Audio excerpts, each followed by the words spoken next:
राधे राधे राधे राधे राधे राधे राधे राधे राधे राधे राधे सदा मुझ पर रहमत की नज़र रखना। राधे सदा मुझ पर रहमत की नज़र रखना। मैं दास तुम्हारा हूँ इतनी तो खबर रखना। मैं दास तुम्हारा हूँ इतनी तो खबर रखना। राधे राधे राधे राधे राधे राधे राधे राधे राधे। श्रीमन्नारायण भगवान की जय।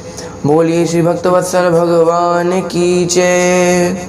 बोलिए श्रीमद्भागवत महापुराण की जय। तो भक्तजनों, जिस प्रकार पिछले कुछ 3 सत्रों से हमने भगवान की कई सारी अनसुनी लीला चित्रों के बारे में सुना जो लोक कथाओं में आती हैं, बहुत कम इन कथाओं को सुनने का अवसर प्राप्त होता। आज से हम फिर से दोबारा भागवत जी में प्रवेश करने जा रहे हैं। आज हम गोवर्धन लीला, भगवान की सबसे सुप्रसिद्ध लीला गोवर्धन लीला की ओर अग्रसर होंगे। लेकिन उस कथा को प्रारंभ करने से पहले मेरी आप सभी से एक विनम्र निवेदन है, यदि आपने हमारे चैनल को अभी तक सब्सक्राइब नहीं किया है तो प्लीज़ हमारे चैनल को सब्सक्राइब कर लें एवं इस बेल आइकन को भी अवश्य दबाएं, जिससे आपको हमारी नई आने वाली वीडियोस की नोटिफिकेशन सबसे पहले प्राप्त हो। तो आइए शुरू करते हैं।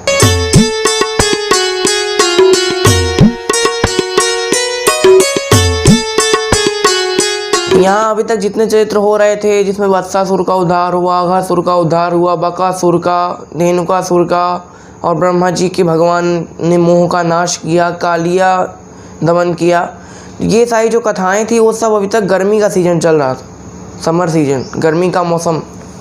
अब बारिश का मौसम आने वाला था। यहाँ सभी ब्रजवासी, नंद बाबा, ग्वाल बाल सब लोग इंद्र की पूजा करने के लिए एक भव्य पूजा का आयोजन करते हैं, एक भव्य आयोजन करते हैं, जिसमें सब नए नए कपड़े पहनकर जा रहे हैं। यज्ञ की तैयारियां हो रही हैं, यज्ञ कुंड बनाए जा रहे हैं, ऋषि लोग कई सारे काम कर रहे हैं, माताएं बहनें प्रसाद बना रही हैं और सब लोग अपने अपने कार्य में जुटे हुए हैं। यहाँ भगवान ने बाबा से पूछा कि बाबा, हम लोग ये किस आयोजन कर रहे हैं, क्या आयोजन है, ये किस चीज़ की पूजा रखी जा रही है? तो बाबा ने कहा, लाला, इंद्र देवता जो हैं वो बारिश के देवता हैं। देखिए, वैसे हमारे वेदों में बारिश के देवता इंद्र को नहीं बताया गया, इंद्र केवल देवराज है। बारिश के देवता पारजन्य नाम के एक देवता है, वेदों में बताया गया, लेकिन पुराणों में इंद्र को बताया जाता है। तो यहाँ बाबा कहते हैं कि पुराणों में कहा गया है कि इंद्र बारिश के देवता हैं, इसलिए हम उनकी पूजा करते हैं, क्योंकि अगर हम उनकी पूजा नहीं करेंगे तो वर्षा नहीं करेंगे, वर्षा नहीं करेंगे तो अनाज नहीं होगा, अनाज नहीं होगा तो हम भूखे मर जाएंगे। भगवान ने कहा, ये तो एक सौदागरी हो गई कि मतलब उनकी पूजा करो तो वो बारिश करेंगे, पूजा नहीं करो तो नहीं करेंगे। भाई, देवताओं का ऐसा काम नहीं है। आपको भगवान ने देवताओं को क्यों बनाया?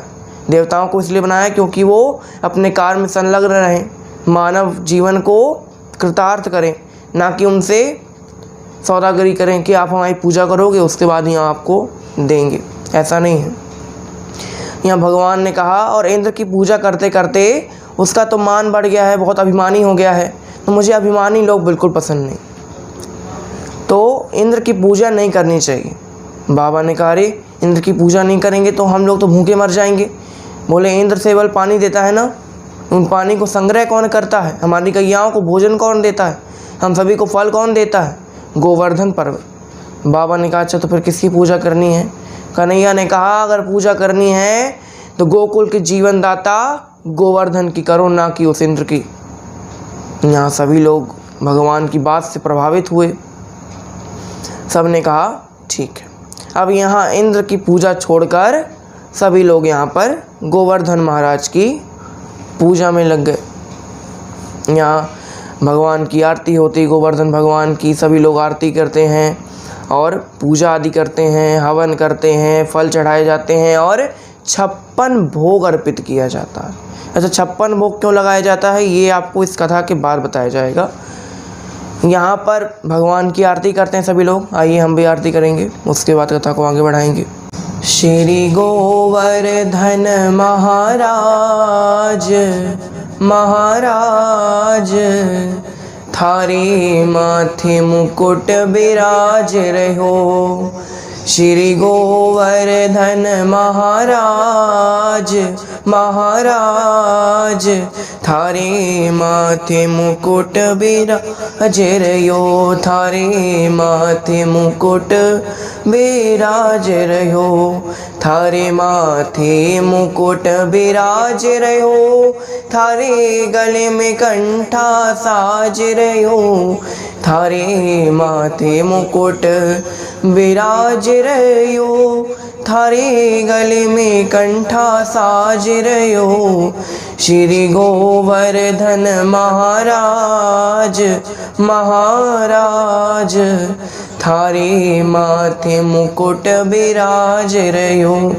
तो पे पान चढ़े तो पे फूल चढ़े, तो पे पान चढ़े तो पे फूल चढ़े, और चढ़े दूध की धार महाराज। थारे माथे मुकुट बिराज रहो। श्री गोवर्धन महाराज महाराज, थारे माथे मुकुट बिराज रहो। थारे गले में कंठा साज रहो। तेरे कानन कुंडल साज रहो। तो तुझे पूजे सब नर नार महाराज। थारे माथे मुकुट बिराज रहो। बोलिए श्री गिरिराज गोवर्धन भगवान की जय। यहाँ सभी लोग पूजा करते हैं। यहाँ ये बात इंद्र को पता चलती है कि आज तक जो ग्वाल बाल, जो सारे पृथ्वीवासी हैं, वर्षा के लिए इंद्र की पूजा करते थे, वो आज इंद्र को छोड़कर एक मिट्टी के पुतले यानी गोवर्धन के गोबर के ढेर की पूजा कर रहे हैं। इंद्र को बड़ा क्रोध आया। उसने कहा कि बहुत बारिश करवाना चाहते हैं गोवर्धन से, तो चलो अब बारिश करते हैं। इतनी बारिश करेंगे कि पूरा ब्रिज डूब जाएगा। यहाँ इंद्र ने अपने सबसे खतरनाक मेघों को बुलाया जाता है। इंद्र अपने सबसे खतरनाक मेघों को बुलाता है और कहता है कि इतनी वर्षा करो कि पूरा ब्रजमंडल डूब जाए, एक तिनका भी न बचे। पूरे ब्रजमंडल को बिल्कुल सुनसान बना दो, सब कुछ नष्ट कर दो। मेरी पूजा नहीं की ना, अब इसका प्रकोप देखेंगे। यहाँ पर वर्षा शुरू हो गई। अब वर्षा शुरू हुई तो सब लोग परेशान हो गए। यहाँ वहाँ दौड़ने लगे, बड़ी बड़ी आंधियाँ आना शुरू हो गई, तूफान आ गया, बवंडर आने लगे और तेज़ तेज़ वर्षा होने लगी, बादल गरजे, बिजली चमक रही है। यहाँ सब लोग भगवान के पास आते हैं, भगवान से कहते हैं कन्हैया, लगता है तूने इंद्र की पूजा करने के लिए हमने को मना कर दिया ना और गोवर्धन की पूजा करवाई, इसलिए आज इंद्र देवता हमसे कुपित हो गए। यहाँ भगवान ने कहा परेशान मत हो। यहाँ गोकुल वालों ने कहा कि हमारी रक्षा करो, तो भगवान ने कहा चलो ठीक है, जिनकी पूजा की है अब वही तुम्हारी रक्षा करेंगे। यहाँ लोग कहते हैं ऐसे कैसे? तो यहाँ पर भगवान गोवर्धन के पास जाते हैं, गोवर्धन के सामने एक अपने पाँव को पटकते हैं। पाँव को पटकते ही 7 कोस के गोवर्धन जितने में फैले हुए थे उतनी भूमि फट जाती है और भगवान गोवर्धन को उठाते हैं अपने हाथ से, और हाथ से उठाने के बाद छिंगी में धारण किए हुए गोवर्धन को यहाँ सबसे कहते हैं अपने ग्वालों से, मधुमंगल श्री रामा इधर आओ, लकड़ी लगाओ। सब लोग लकड़ी लगाते हैं। अब बताइए, लकड़ी लगाने से कभी पहाड़ उठता है? लेकिन ये तो भगवान की लीला है, क्योंकि कोई ये ना समझे कि ये भगवान है। यहाँ जब सब लोगों ने देखा, अरे कन्हैया ने इतने बड़े 7 कोस के पर्वत को अपनी छिंगी में उठाया है, ये कोई भगवान है क्या? भगवान ने कहा अब ये लोग गलत रास्ते पे जा रहे हैं। अगर ये लोगों ने मुझे भगवान समझ लिया तो कल अलमारी में बैठा के दूध दही की जगह आरती करेंगे, तो मैं प्रेम के वश में हूँ तो मैं प्रेम के वश में ही रहता हूँ, बहुत ज़्यादा पूजा पाठ नहीं करवाता हूँ। यहाँ भगवान कहते हैं कि मैं इतना बलशाली पता है क्यों बना हूँ, ये मैया मुझे खूब माखन खिलाती, ये गोपियाँ मुझे खूब माखन खिलाती। और सबसे बड़ी शक्ति श्री राधा रानी, उनके वाम भाग में बाएं तरफ से भगवान ने गोवर्धन को उठाया हुआ था और वाम भाग में साक्षात श्री राधा रानी का निवास होता है। इसलिए उन्होंने कहा ये राधा रानी की शक्ति है कि मैं इस गोवर्धन पर्वत को अपनी छोटी सी उंगली पर उठा रहा हूँ। यहाँ पर अब बारिश हो रही है। यहाँ बीत जाते हैं 7 दिन, बीत जाते हैं 7 दिन में कुछ नहीं होता। यहाँ इंद्र अपने जो सेवक थे उनसे कहा पानी लेकर आओ, हमको जल चाहिए। यहाँ पे सेवकों ने कहा जल ही नहीं है। बोले कहाँ गया जल? कहते आपने कहा था ना जितना जल हो वो सारा वृंदावन में बहा दो, पूरा ब्रज को डुबो दो, तो अब जल एक बूंद भी नहीं बचा। बोले अच्छा जल नहीं बचा तो क्या वृंदावन डूबा, ब्रज डूबा? बोले ब्रज भी नहीं डूबा और पानी भी नहीं बचा और एक तिनका नहीं डूबा और सारे जो ब्रजवासी हैं वो गोवर्धन के नीचे हैं। यहाँ इंद्र को बड़ी गुस्सा आती है। यहाँ इंद्र कहते हैं अब हम खुद जाएंगे। अब इंद्र अपने ऐरावत पर सवार वज्र लिए हुए हैं, वज्र का प्रहार गोवर्धन पर करते हैं। गोवर्धन को तो कुछ नहीं होता। अब क्या देखते हैं कि गोवर्धन को एक छोटे से बालक ने अपनी छिंगी पर उठाया हुआ, या उन्होंने भगवान पर भी इंद्र ने अपने वज्र का प्रहार किया। वज्र का प्रहार करते ही वज्र भगवान को कुछ भी नहीं हुआ। भगवान के लिए उनकी हार बन गया, हार यानी गले की शोभा, वनमाला बन गया। इंद्र ने कहा अरे ये कोई साधारण बालक तो नहीं लगता, ये साक्षात श्रीमन नारायण ही सोच सकते हैं। केवल 3 ही लोग हैं जो वज्र के प्रहार को झेल सकते हैं। कौन कौन? ब्रह्मा, विष्णु, महेश, शारदा, शेष, गणेश। ऐसे ही कुछ लोग हैं, कुछ देवता हैं जो वज्र के प्रहार को झेल सकते हैं और कोई वज्र के प्रहार को झेल नहीं सकता। इंद्र समझ गए ये साक्षात श्रीमन नारायण है। उनके सामने नतमस्तक हो जाते हैं और बहुत क्षमा याचना करते हैं। भगवान कहते हैं मैंने तुमको मनुष्यों की सेवा के लिए बनाया है, ना कि तुम उन पर हुक्म चलाओगे। जब पूजा करेगा कोई तभी तुम उसको जल दोगे, अगर पूजा नहीं करेगा तो क्या जल नहीं दोगे क्या? मैंने इसलिए बनाया क्या कि तुम सौदा करो कि जब पूजा होगी तब जी जल मिलेगा। यहाँ इंद्र बहुत नतमस्तक हो जाते हैं। यहाँ भगवान 7 दिन बाद अब बारिश बंद हो जाती है। भगवान गोवर्धन को नीचे रखते हैं, सारा वातावरण शांत हो जाता है। अब हमने बताया था कि 56 भोग क्यों लगता है। देखिए यशोदा मैया भगवान को दिन में 8 बार भोजन कराती थी। कितने बार? 1-2 बार नहीं, 8 बार भोजन कराती थी। और यहाँ गोवर्धन को भगवान ने 7 दिन तक धारण किया, तो 7 दिन तक भगवान ने कुछ नहीं खाया, ना अन्न जल का त्याग किया, और ब्रज वालों ने भी अन्न जल का त्याग किया। अब मान लीजिए भगवान तो भूख प्यास से परे हैं कि उनको तो भूख प्यास लगेगी नहीं, लेकिन ब्रजवासियों ने कैसे झेल लिया? क्योंकि वो कृष्ण भक्ति में डूबे हुए थे।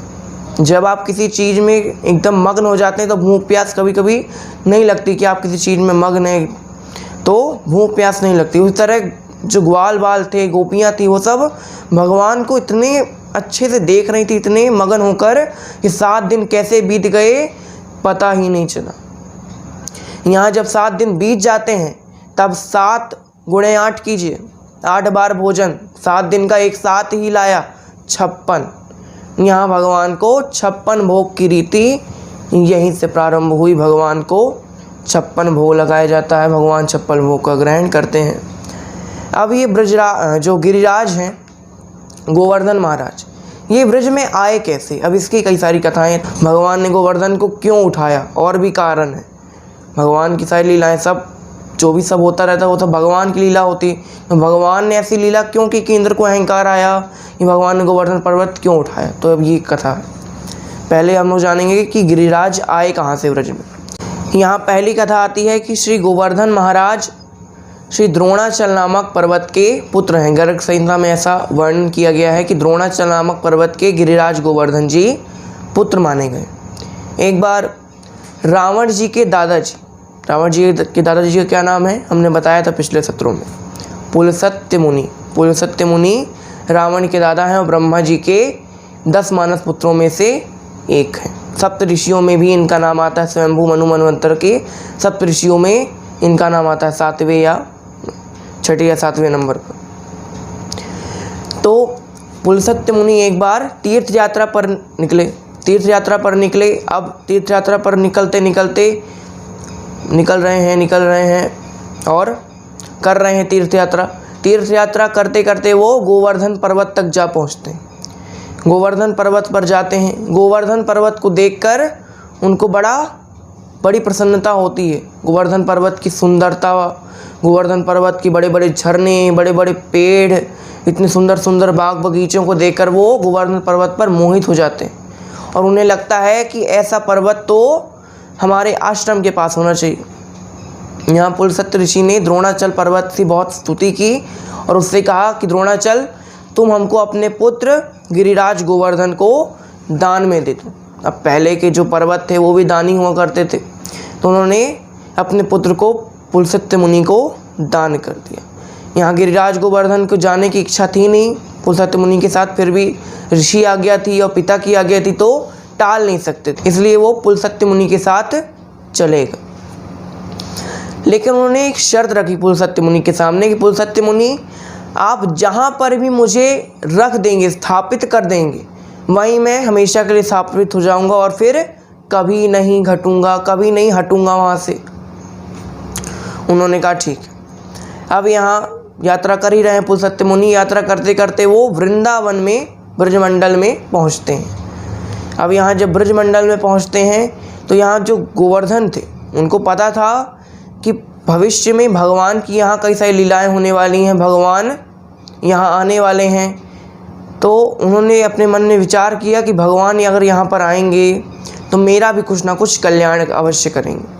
तो यहाँ गोवर्धन पर्वत ने अपना वजन बढ़ाना शुरू कर दिया। वजन बढ़ाया तो पुलस्त्य मुनि से अब सहन नहीं हुआ उनका वजन, और पुलस्त्य मुनि ने उसे धरती पर रख दिया और गोवर्धन पर्वत वहीं पर स्थापित हो गए। यहाँ पर पहली कथा समाप्त हुई। यहाँ पुलस्त्य मुनि गोवर्धन पर्वत से कहते हैं, अच्छा बेटा, यहाँ भगवान आने वाले हैं, इसलिए तुमने जानबूझकर यहाँ पर अपना वजन बढ़ाया जिससे मैं तुमको रख दूँ। फिर भी कोई बात नहीं, तुम भी भगवान के सानिध्य में रहो, मुझे कोई आपत्ति नहीं है। यहाँ पुलस्त्य मुनि अपनी यात्रा को जारी रखते हुए वहाँ से चले जाते हैं। यहाँ पहली कथा समाप्त। अब दूसरी कथा आती है कि जब भगवान श्री राम त्रेता युग में जन्म लिया और रावण की नगरी में जाना था उनको, सीता माता को छुड़ाने के लिए रावण की नगरी में। अब समुद्र है, बीच में समुद्र पड़ता है, यहाँ लंका है, यहाँ पर भारत है, बीच में बड़ा सा समुद्र पड़ता है। यहाँ भगवान को समुद्र को लांघना था, तो कैसे लांघें?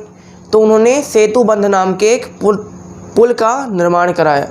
उनमें कई सारे जो वानर सेना थी, रीछ सेना थी, उन्होंने कई सारे जिसकी जो सामर्थ्य थी उस हिसाब से पत्थर लाया, कंकड़ लाया, गिट्टी लाया। यहाँ सबने कहा हनुमान तुम भी कुछ सहयोग करो, तुम भी कुछ पत्थर या गिट्टी लाओ। हनुमान जी ने कहा पत्थर गिट्टी लाऊं तो मेरी जो बल है उस पर क्या होगा? हाँ, हनुमान जी बलशाली थे, पत्थर गिट्टी वाले तो थे नहीं, वो डायरेक्ट पहाड़ उठाने वालों में से हैं। तो हनुमान जी ने श्री गिरिराज गोवर्धन को उठाया, अब ले जा रहे हैं। अब बीच में राम जी का हनुमान जी से ऐसे मन से मन ही कांटेक्ट होता है। कहते हैं कि हनुमान अब पुल बन चुका है, अब पत्थर की जरूरत नहीं है, गिरिराज गोवर्धन की ज़रूरत नहीं है, तुम उनको जहाँ पर हो वहीं पे स्थापित कर दो। गिरिराज गोवर्धन बड़े दुखी हो जाते हैं, कहते हैं मैं भगवान की सेवा के कार्य में जा रहा था और बीच में ही रोक दिया, सेवा का कार्य मेरे बिना ही संपन्न हो गया। यहाँ भगवान के पास जाते हैं गिरिराज गोवर्धन, कहते हैं कि महाराज मुझे अपनी सेवा का अवसर प्रदान कीजिए, कृपया कुछ ना कुछ लीला कीजिए जिससे मैं आपकी सेवा कर सकूं, या कुछ उपाय बताइए जिससे मैं आपकी सेवा में लीन हो सकूं। भगवान ने कहा इस युग में तो आपकी आवश्यकता मुझे नहीं पड़ेगी, लेकिन अगले युग में, द्वापर युग में, जब मैं कृष्ण अवतार लूँगा तब आपके ही सामने मैं कई सारी लीलाएँ करूँगा और आपके मान को बढ़ाऊँगा। क्योंकि अगर मैं इस जन्म में आपकी सहायता लेता तो आपका मान उतना नहीं बढ़ता जितना अगले जन्म में बढ़ेगा। क्यों? क्योंकि इस जन्म में मैं आपके ऊपर से जाता, यानी आप मेरे नीचे होते और मैं आपके ऊपर। लेकिन द्वापर युग में जब मैं कृष्ण अवतार लूँगा तब आप मेरे ऊपर होंगे और मैं आपके नीचे होऊंगा, जिससे आपका मान पूरी तरह से बढ़ जाएगा। यहाँ भगवान ने अपने भक्त की मान रखा उनके वचनों का। यहाँ गिरिराज गोवर्धन वृंदावन में ब्रज में स्थापित हो जाते हैं। यहाँ दो कथाएं हैं कि श्री गोवर्धन जी वृंदावन में स्थापित हुए। अब यहाँ भगवान ने गोवर्धन को क्यों उठाया, आखिर ये कथा है कि भगवान ने ऐसी लीला क्यों की कि इंद्र को अहंकार आया कि उसने ये सब कार्य किया कि भगवान को गोवर्धन उठाना पड़ा। देखिए, भगवान जो थे वो रोज़ या हफ्ते में एक दिन राधा रानी से मिलने जाते थे। बरसाना राधा रानी का गांव है, तो यहाँ भगवान राधा रानी के दर्शन करने के लिए बरसाने में जाते हैं। अब बरसाने में जाते हैं तो बरसाने में जो राधा रानी की सखियाँ थीं वो भगवान को अंदर प्रवेश नहीं करने देती। भगवान हमेशा मनिहारी का वेश बनाते, कभी किसी का वेश बनाते, कभी केवटी का वेश बनाते और राधा रानी से मिलने जाते। लेकिन इस बार भगवान अपने असली रूप में आए तो असली रूप में कोई उनको मिलने नहीं दिया। भगवान ने कहा मैं ऐसी लीला करूँगा जिससे मैं राधा के पास नहीं जाऊँगा, राधा खुद मेरे पास चल कर आएगी और एक दिन नहीं 7 दिन मेरे सामने बैठेगी। यहाँ भगवान ने जब गोवर्धन पर्वत उठाया तो सारे ब्रजमंडल में बरसाना भी आता है, तो बरसाने से राधा रानी को भी बुलाया गया। राधा रानी 7 दिन तक भगवान के साथ बैठी रही। यहाँ जब गोवर्धन पर्वत भगवान ने उठाया तो नंद बाबा ने कहा, अरे कन्हैया ने इतने बड़े पर्वत को उठाया है तो उसको कुछ शक्ति तो लगेगी, कुछ खाने पीने को चाहिए या उसकी शक्ति वृद्धि करने के लिए कुछ करना चाहिए। तो शांडिल्य मुनि को बुलाया गया, उनसे पूछा कि मुनि ऐसा कोई यज्ञ बताइए, ऐसा कोई मार्ग सुझाइए जिससे कन्हैया की शक्ति बढ़ जाए, शक्ति बढ़ती जाए और गोवर्धन पर्वत को 7 दिन या जितने दिन तक की वर्षा चलती है उसको उठाए रहे। तो ऐसा कोई यज्ञ बताइए, ऐसा कोई पकवान बताइए जिससे खाने से वो बलशाली हो जाए। शांडिल्य मुनि ने कहा कोई यज्ञ की जरूरत नहीं, कोई पकवान की जरूरत नहीं, इनकी साक्षात शक्ति अधिष्ठात्री देवी राधा रानी को इनके सामने बैठा दो, शक्ति अपने आप आती रहेगी। यहाँ राधा रानी को बुलाया जाता और 7 दिन तक राधा रानी, जब तक गोवर्धन को भगवान अपने छिंगी पर उठाए रहते हैं तब तक राधा रानी उनके साथ रहती। यहाँ गोवर्धन लीला समाप्त होती है। आज की कथा को भी हम यहीं विराम देते हैं। आपका बहुत बहुत धन्यवाद। जय श्री राधे। श्री भागवत भगवान की है आरती, पापियों को पाप से है तारती।